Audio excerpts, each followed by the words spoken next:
Estamos de regreso en CNN Chile Radio, AM, junto a Carolina Urrejola y Fernando Pausen.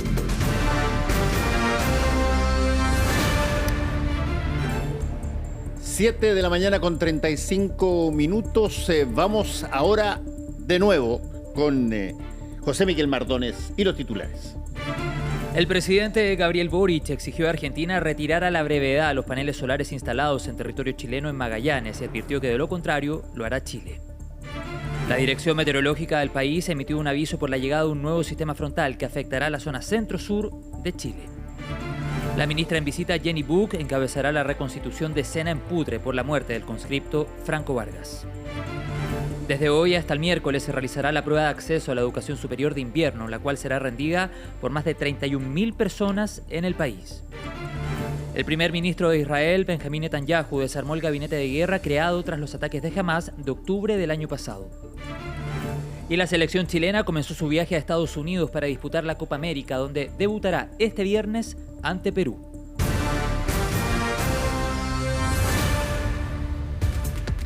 Son las 7 de la mañana con 36 minutos y es momento del espacio editorial de CNN Chile Radio que llamamos Cuestión de Opinión y que un día asume Fernando, hoy me toca asumirlo a mí para que se vayan familiarizando con nuestras secciones. Y esto tiene que ver con algo que emitimos anoche por la pantalla de CNN Chile. Enterraron a sus familiares en 1998 tras 25 años de búsqueda. Hoy nuevamente los golpea la incertidumbre. Los familiares de los detenidos desaparecidos por el paso de la caravana de la muerte en La Serena han sido informados de que las osamentas que permanecen en las tumbas que instalaron el año 98 no corresponden a sus seres queridos. Lo vimos anoche en el reportaje del periodista Raúl Gamboni, Melodía Inconclusa, por las notas que el maestro Jorge Peña Gen alcanzó a escribir antes de ser ejecutado en esa operación. El Servicio Médico Legal explica que la tecnología ocupada a fines de los años 90 era precaria y eso explica el error y que ahora los sistemas de reconocimiento encargados a otros países dan certezas. Se han encontrado osamentas de hasta 4 personas en una sola tumba. Por eso el magistrado a cargo de la investigación le ha pedido a las familias que permitan la exhumación de todos los restos. A pesar del dolor, los afectados entienden que pueden aparecer restos de víctimas que hasta el día de hoy no aparecen y que eso puede traerle paz, consuelo y tranquilidad a otras familias que como ellos tuvieron en su momento esa ilusión. Este trágico horror es una muestra más de la falta de diligencia del Estado para terminar con la eterna y dolorosa espera. El hallazgo de las cajas con restos óseos en las dependencias del Servicio Médico Legal que aún falta por periciar son otra muestra de esta misma dejación. El Plan Nacional de Búsqueda que lleva adelante el gobierno es un intento por reparar estos años de negligencia. Pero lo más triste de todo es que parece que donde primero hay que buscar es en las propias dependencias del Estado y en las propias acciones que el propio Estado ha llevado adelante para intentar llegar a la verdad. Acciones fallidas como la ocurrida en La Serena. Vamos a estar profundizando un poquito más adelante con el periodista Raúl Gamboni en la sección Tienes que saber esto. Son las 7:39 de la mañana. Estamos ya con nuestra entrevistada, la vocera, tienes toda la razón, no el vocera. Camila Vallejo, muchas gracias por estar aquí, ministra. Muchas gracias a ustedes por la invitación y felicitaciones por esta iniciativa. Muchas gracias. Hoy no puedo dejar de partir preguntándole por lo que acaba de relatarnos Carolina. ¿Cómo lo ven y si es que hay algún tipo de indicios en la información interna que tiene la institucionalidad del Estado, como dijo Carolina, sobre esta situación? Sí, es un hecho muy triste, ¿no? Muy terrible porque da cuenta justamente de las deudas y las falencias que ha tenido el Estado chileno para con las víctimas, ¿no? De los familiares de detenidos desaparecidos principalmente, pero si uno ampliara la mirada es más allá incluso de los familiares de detenidos desaparecidos o ejecutados políticos durante la dictadura, porque no solamente no se tomó un plan o una política de Estado permanente, intensa, para justamente buscar a los familiares, sino que cuando se hizo, mediante distintas iniciativas, incluso resoluciones judiciales, no fue suficiente, ¿no? O se hizo mal. Y hoy día yo creo que esta mala noticia no solamente abre nuevamente las heridas de los familiares, refuerza esta sensación de impunidad, de injusticia, sino que también es una demostración de las debilidades del Estado, ¿no? O sea, hay una deuda pendiente, pero también da cuenta de las propias debilidades del Estado frente a la posibilidad justamente de garantizar reparación. Y yo creo que por eso es tan importante que tengamos hoy día un plan nacional de búsqueda, que hay una articulación mucho más clara entre distintos poderes justamente para dar con el paradero o al menos con las osamentas y los restos de los desaparecidos, y que esto tenga financiamiento, que tenga nuevas tecnologías, porque, como decían ustedes además, hemos encontrado en el propio Servicio Médico Legal, la Universidad de Chile, en fin, como ha habido una tarea que no se ha hecho, ¿no? Porque se dejó estar, porque no fue prioridad en un momento, porque quizá en la agenda de derechos humanos estaba focalizada en otros ámbitos. Pero independientemente de hacer esa revisión, lo importante es que hoy día podemos darnos cuenta de dónde hay que apretar para avanzar en mayor justicia y en mayor reparación a las víctimas. Estamos conversando con la ministra vocera de Gobierno, Camila Vallejo, en CNN Chile Radio, son las 7:41, y hace instantes en Europa el presidente Boric habló de la ampliación de esta base militar en el Hito 1 allá en Magallanes por parte de Argentina, que traspasa la frontera con Chile en 3 metros. El presidente dijo que se deben retirar los paneles a la brevedad o lo vamos a hacer nosotros. Dice que hubo efectivamente una disculpa de la Cancillería y un reconocimiento, pero ¿qué significa en la práctica que Chile vaya a retirar estos paneles? ¿Cuándo ocurriría? ¿De qué forma ocurriría? ¿Y no llevaría eso a una respuesta argentina quizás indeseada? No creo, el presidente tuvo la oportunidad de señalarle esto mismo que ha señalado hoy día en la mañana al presidente, el mandatario argentino, ¿no? Lo hablaron ellos, ¿no? Y lo señala él mismo, ¿no? Porque se encontraron en la Cumbre por la Paz, y esto es un tema sensible, porque cuando hablamos de soberanía, está bien, hay una explicación legítima de Argentina sobre que fue un error, que es una parte de la base militar, que tiene que ver con los paneles solares, que se pasan 3 metros, en fin, pero los temas de soberanía territorial son delicados, ¿no? Y por lo tanto, independientemente de la excusa, uno esperaría que este error se repare a la brevedad, como lo señaló el presidente, y si no vemos esa acción, efectivamente estamos en todo nuestro derecho a hacerlo nosotros mismos, ¿no? Como país.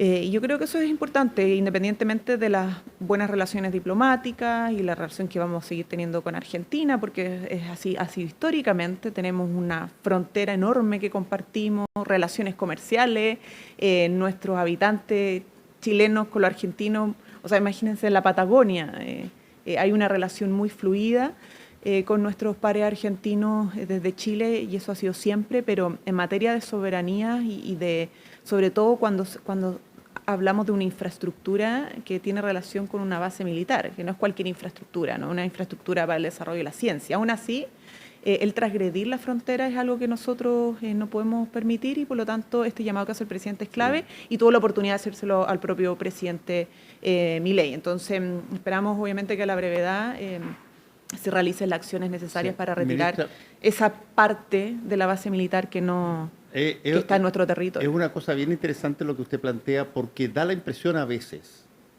que la actividad política de los estados fueran un montón de cosas solamente, llamémoslas así, tangibles. Por ejemplo, proyectos de ley, situaciones acá, construcción, etc. Y hay toda una gigantesca cantidad de elementos simbólicos en las relaciones entre los países. Un Condoro, como lo reconoció Argentina, inmediatamente dijo, nosotros nos equivocamos, es una cosa que me parece bueno que lo hayan reconocido inmediatamente, pero hay que entender de que si no se hace algo al respecto rápido, el símbolo del paso, 3 metros, porque alguien podría decir, pero son 3 metros, ¿qué importan 3 metros? Es que simbólicamente tú tienes que responder por todo tu territorio, no por centímetros más o centímetros menos. Claro, lo importante es el principio, pero el embajador de Argentina en Chile dijo que esto no se iba a poder retirar hasta el verano. Nosotros esperamos que sea hasta a la brevedad, por eso decíamos... ¿Qué significa la brevedad, ministra? ¿Qué plazo es razonable para que Argentina reaccione? Durante las próximas semanas, meses, pero esperar hasta el verano es mucho tiempo, ¿no? Yo no soy quien en este momento para fijar el plazo, esto es algo que me imagino está viendo el presidente con Cancillería y con el propio embajador, pero efectivamente esto no es solo, no es solamente simbólico, es un tema complejo porque estamos hablando, insisto, de una base militar. Más allá de la excusa, tendría que analizar cómo es posible que la proyección y la construcción de una base militar no se haya medido hasta dónde llega el límite Argentina y en dónde empieza a transgredirse el territorio del país vecino, pero ok, hubo un error a nuestro modo de ver preocupante, y por lo tanto necesitamos restablecer los límites que nos hemos dado, ¿no?, en la frontera. Y nosotros esperaríamos que lo hagan ellos rápidamente, o si no, obviamente lo podemos hacer nosotros, porque estamos dentro de nuestro territorio. Y esto corre, para cualquier otro tipo de definiciones, decisiones, ¿no? El respeto de los límites soberanos que nos hemos fijado es clave de una buena convivencia. Ahora, nosotros no estamos escalando más porque aquí mantenemos todavía una buena relación, insisto, con el país vecino. No es una acción que implique una declaración o una acción más hostil para nada. Ustedes saben que en las relaciones diplomáticas tenemos distintos niveles, esto creemos que se puede resolver fácilmente, pero hay que ser claros y tajantes porque cuando se trata del territorio propio, de nuestra soberanía, hay que ser de una sola línea en este caso. Estamos conversando con la ministra vocera de Gobierno, Camila Vallejo, en CNN Chile Radio. Ministra, vamos al cierre de la Cumbre por la Paz en el que participó el presidente Gabriel Boric, que fue uno de los 4 oradores, además, tuvo un lugar bastante destacado y lucido en esta instancia, y donde fue muy directo respecto de la responsabilidad que le asigna el presidente Putin y a Rusia en la agresión a Ucrania, ¿cierto?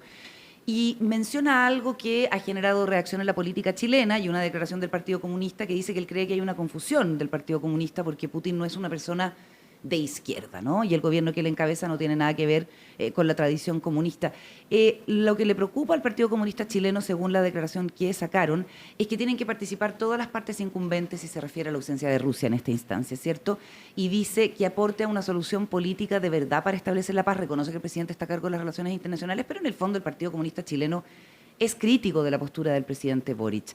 ¿Cómo se puede limar esa aspereza que, además, en materias como Venezuela, ha venido instalándose en la relación de un partido de gobierno con el Partido Comunista, que es además su partido vocera? Sí, yo primero partiría con un contexto general de la gira, porque fue una gira muy importante para Chile, no solo por la agenda de derechos humanos y dentro de la cual se abordó los temas del derecho humanitario internacional, del respeto justamente a los territorios y la no intervención de territorios de países vecinos y de ningún otro, pero también se abordó de manera muy intensa la agenda de inversiones pro desarrollo sostenible para Chile, de innovación tecnológica, en educación. Ahora veíamos la participación también del ministro de Educación para abordar los desafíos educativos. Entonces es una gira que, claro, en términos de noticia, estos temas toman más la agenda porque, claro, son un poco más complejos, ¿no? Generan una conversación un poco más diversa en el propio país.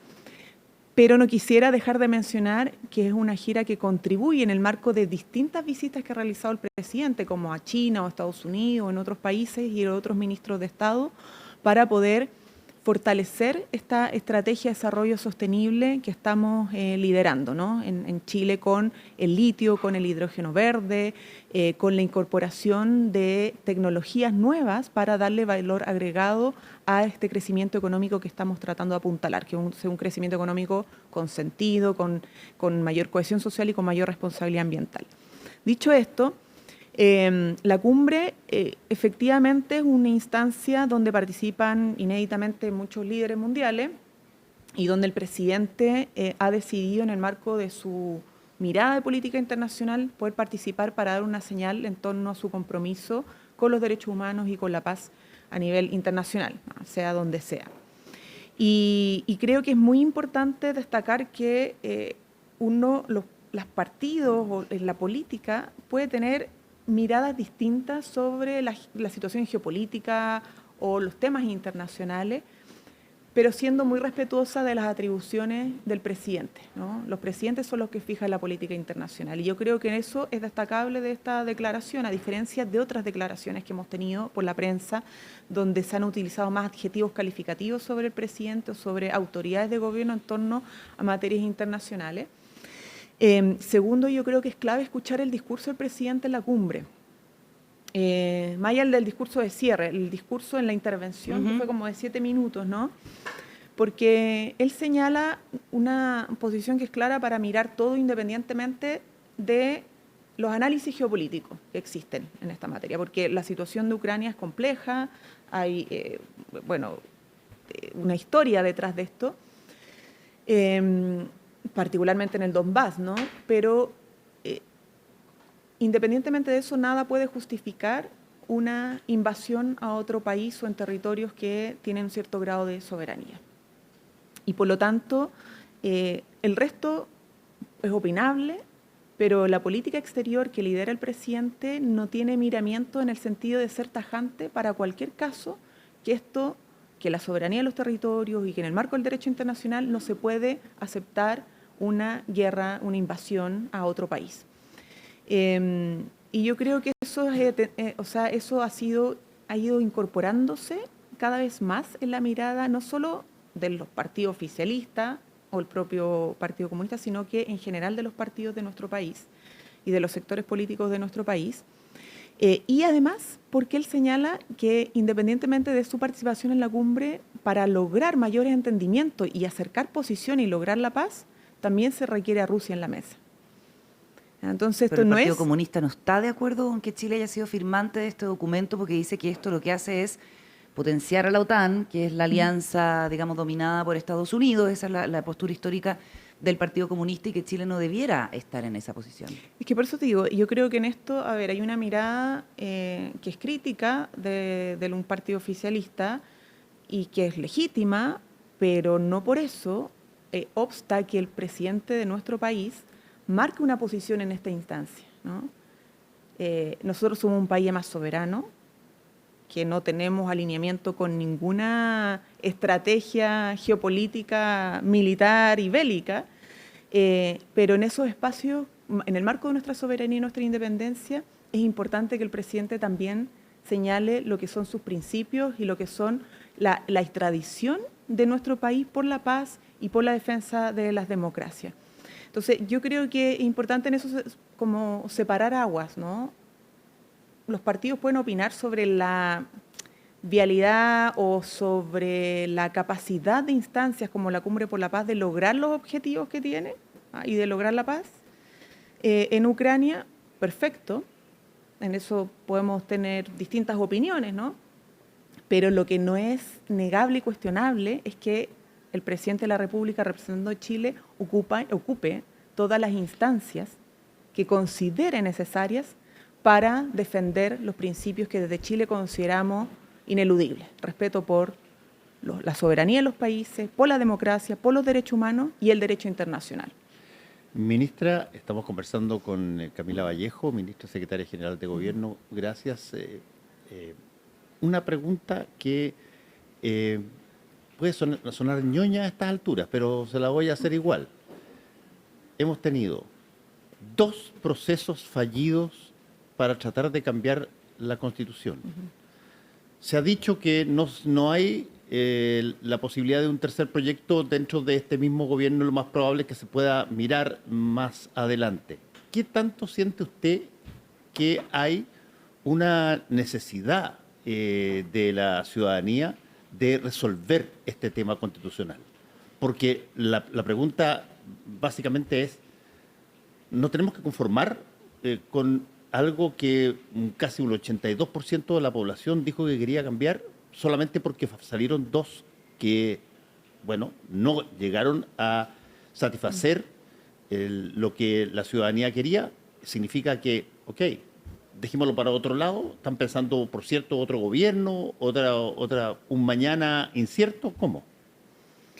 Bueno, es difícil en este momento poder ser categórica o ser categóricos en señalar que el país en su conjunto, no solo los representantes políticos, sino que la sociedad en su conjunto va a descartar definitivamente la necesidad de contar con una nueva constitución. La historia es dinámica, la política es dinámica, las sociedades también van cambiando, y lo hemos visto, ¿no? Nosotros tenemos la certeza que por lo pronto en nuestro periodo no vamos a impulsar esto, creemos que hay otras prioridades, ¿no? Y ya vivimos un proceso muy intenso de debate sobre esta materia, 2 errores graves de lado y lado por tratar de empujar la mirada solo de un sector, no abordando todas las miradas para poder permearlas en un texto constitucional. Pero independientemente de eso, sería muy imprudente de nuestra parte decir está descartado definitivamente. Es la sociedad la que va a tener que determinar porque hay un tema pendiente y bueno, cuánto de esa constitución que no es representativa todavía de nuestra sociedad va a ir pesando en la realidad cotidiana de las personas, algo que las propias personas van a ir manifestando en algún momento y probablemente se va a ver también reflejado en los partidos, eventualmente en candidatura, en las próximas elecciones, no sé si en esta o en las siguientes, pero es difícil decir esto ya, la página como que se cerró de este libro, terminó este cuento y ponemos la mirada en otros aspectos, porque la constitución política es lo que nos constituye como sociedad. Y si todavía tenemos alguna herida, algunos temas pendientes, bueno, es difícil decir que más adelante alguien nos va a decir, mire, quizá tenemos que volver a revisar la Constitución para resolver nuestros temas pendientes. Estamos conversando con la ministra vocera de Gobierno, Camila Vallejo. Está pendiente del tema de la reforma a las pensiones. Ha empezado la conversación sobre reforma o retiro, que algunos tratan de impulsar como una forma de agilizar este debate que no está saliendo adelante. Y la ministra Janet Jara del Trabajo dijo ayer en una entrevista en El País que si aquí no hay una reforma, las AFP van a ser principalmente las responsables. Y uno pensaría que quizás hay un ánimo pesimista de lograr un acuerdo, ¿no? Sobre todo cuando hay voces que dicen dejémoslo para el otro gobierno, no le demos este triunfo político al gobierno del presidente Boric, que está en los cálculos de algunos. ¿Renuncia el gobierno a avanzar en pensiones? No, en lo absoluto. Creemos que no es imposible avanzar en pensiones. De hecho, creemos que es posible sacar una reforma de pensiones, si no, no estaríamos insistiendo en ello. La idea es más que se vote, valga la redundancia, la idea de legislar la primera semana de julio en la Comisión de Trabajo y nosotros todavía creemos que es posible sacar adelante la reforma de pensiones a pesar de todo, ¿no? Claro que a ratos... ¿Es un problema de ceder en algo que no se accedió hasta ahora o es un problema de cambiar un poco la visión de qué es lo que se está tratando? Nosotros hemos buscado distintas como opciones para a veces cambiar el switch, ¿no?, de la conversación y ver si es que podemos resolver un modelo de seguridad social que sea más convergente con la oposición. Hemos cedido en bastantes aspectos, hemos sido flexibles, pero desde la oposición no todos los sectores tienen el mismo ánimo de acercar posiciones, ¿no?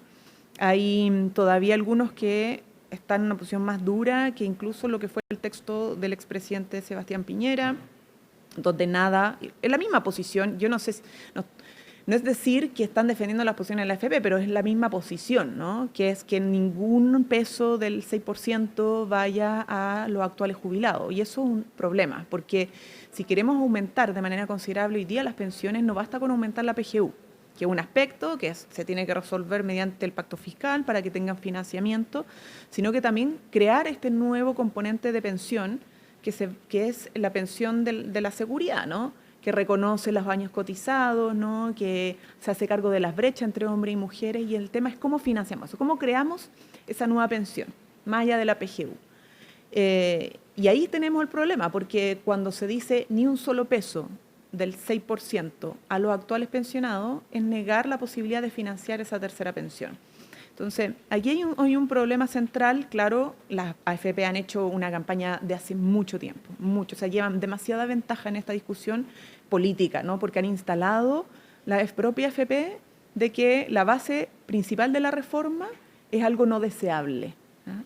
O sea, se metieron en la conversación política a través de una campaña financiada con muchos recursos para decirle a la gente, tu plata, el 6% es tu plata, un 6% que no existe, que sería un aporte de los empleadores, y eso todo tiene que ir a la capitalización individual que nosotros administramos.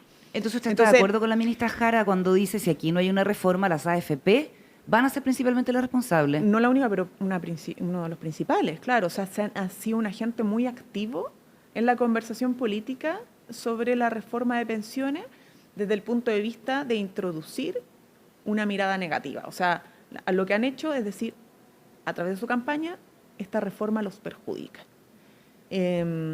Ahora, la gente, yo creo, las personas son mucho más audaces, ¿no? Y pueden ver la conversación política que se ha dado este último tiempo y sobre todo los pensionados y pensionadas que son a las personas que no se les está subiendo la pensión producto de este entrampamiento permanente, ¿no? Y yo creo que si logramos poner en el centro justamente es a esas personas, sobre todo esas personas que son los jubilados y jubiladas actuales, yo creo que podemos sacar a muchos del atrincheramiento y podemos lograr un mínimo común, o sea, un punto de encuentro que nos saque a todos de las posiciones originales y que busque un término medio que logre el objetivo deseado, que es terminar con este modelo de la AFP, superarlo de una vez por todas, porque no ha dado buenas pensiones, y al mismo tiempo lograr subir y mejorar las pensiones de los actuales jubilados y jubiladas, haciéndonos cargo de nivelar hacia arriba también por la brecha entre hombres y mujeres. No nos queda mucho rato, son las 8 de la mañana con un minuto. Sí. Es que trasnochamos tolerancia cero noche, así que estamos medio mareados. Estamos conversando con Camila Vallejo, vocera de gobierno. Han salido 2 encuestas que miden el pulso presidencial. Usted ha dicho que usted va a estar hasta el último día con el presidente, sin embargo la siguen midiendo en las encuestas, pero quizás lo más significativo es que Michelle Bachelet se acerca a Evelyn Matei. Según la encuesta CADEM, en segunda vuelta estaría solo 7 puntos bajo la virtual candidata de la oposición. Y hay también mediciones respecto de primarias entre Toa, Bodanovich y usted misma, ministra, pero la verdad es que la figura de Bachelet es la que aparece mejor posicionada, si es que combinamos estas 2 encuestas de Panel Ciudadano y de CADEM. ¿Cómo ve esa conversación, esa disputa y lo que aparentemente es un vacío de figuras en el oficialismo? Ayer el senador Manuel José Sandón decía que cualquiera cercano a Boric no es peligroso en una presidencial porque va a ser mal evaluado. Quizá alguien del socialismo democrático, como la propia Bachelet, podía ser más competitivo. ¿Cómo lo ve políticamente? A ver, mire, yo no diría mucho más que nuestro rol hoy día es de otra cosa, no tiene nada que ver con las presidenciables. Pero es importante para un gobierno entregarle la banda a alguien de su sector. Lo que yo sí diría, a diferencia de esta mirada de que no hay opciones, es que las encuestas miden 2 oposición y muchos más oficialistas. O sea, se ven más alternativas del otro lado, independientemente de lo que yo he dicho sobre mí, porque yo no voy a hacer. Pero creo que eso es un punto interesante. Y segundo, ninguna de esas candidaturas ha sido todavía definida como... O sea, todas esas mediciones, perdón, todos esos liderazgos han sido definidos como posibles candidatos, a diferencia de los de la oposición.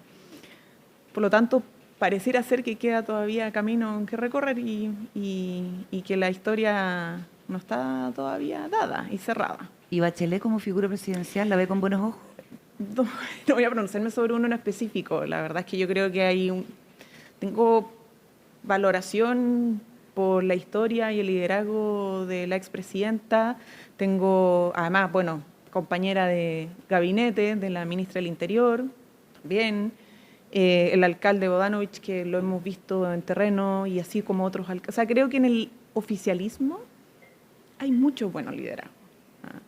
Y la encuesta está midiendo algunos en este momento, de todas maneras más que los de la oposición. Eso muestra que hay muchas rostros, liderazgos importantes, y que a pesar de que aún ninguno se ha autoproclamado como posible candidato, ya parecen ser competitivos. Y eso creo que es algo positivo para las proyecciones de una alianza de izquierda y progresista que tiene mucha tarea por delante, ¿no? No solo lo que tenemos ahora nosotros como gobierno en este año, ¿cuántos serán? 9 meses que nos quedan más o menos, porque queda mucha pega por hacer, sino para lo que venga hacia adelante, porque la tarea de políticas de Estado que estamos construyendo son de largo aliento y se va a requerir harta proyección para seguir avanzando. El impasse con Argentina tiene 3 metros, ¿okay? Y puede ser resuelto en 2 patadas porque se reconoció el error. el impasse con Venezuela es totalmente distinto.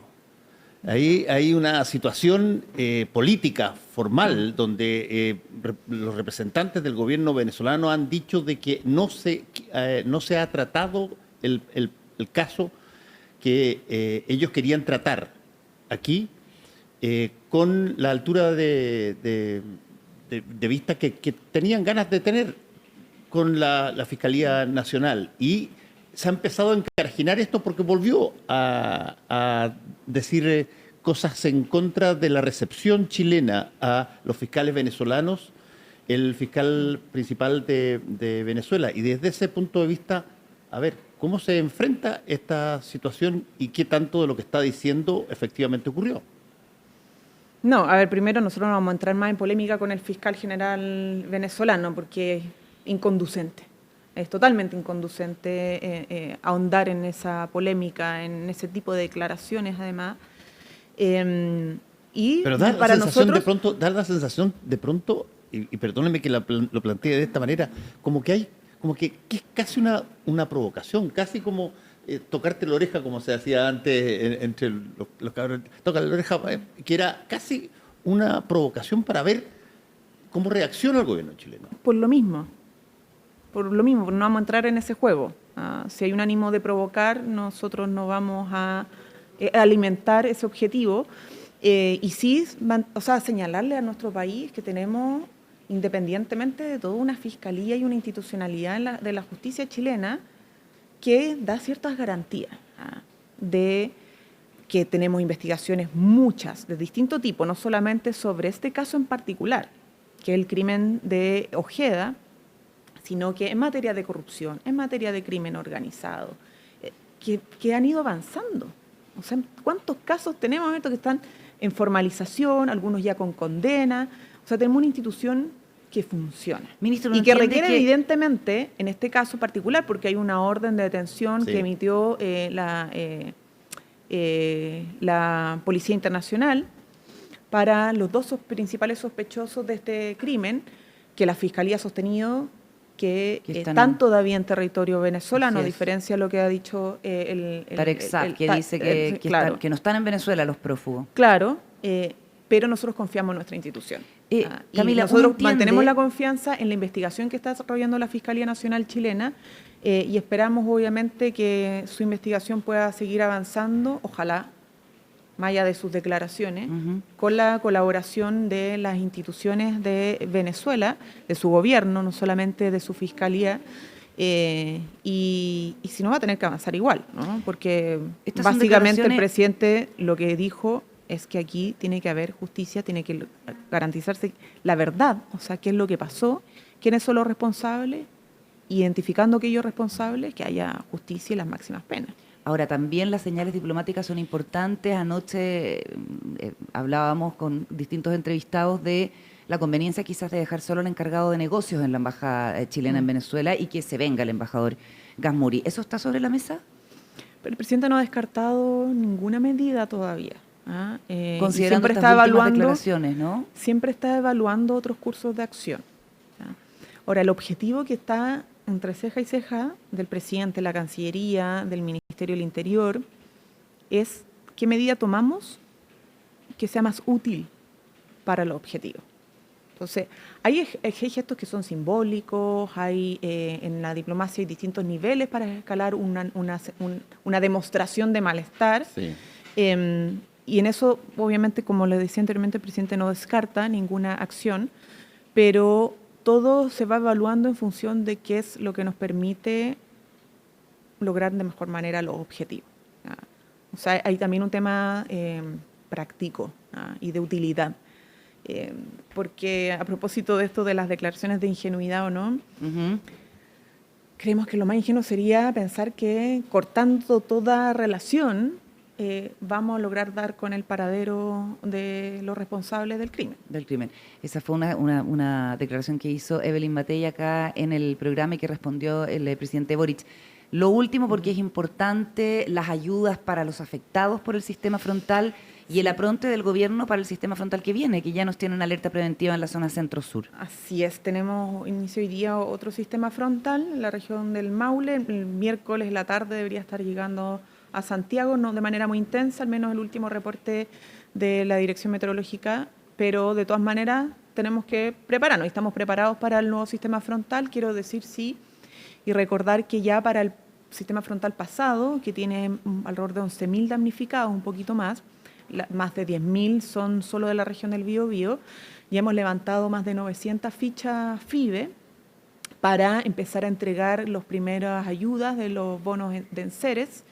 Este martes el presidente pidió agilizar las transferencias de recursos económicos a las familias, pensando sobre todo en los habitantes de Curanilahue, pero bueno, en las miles de familias damnificadas con distintos niveles de daño.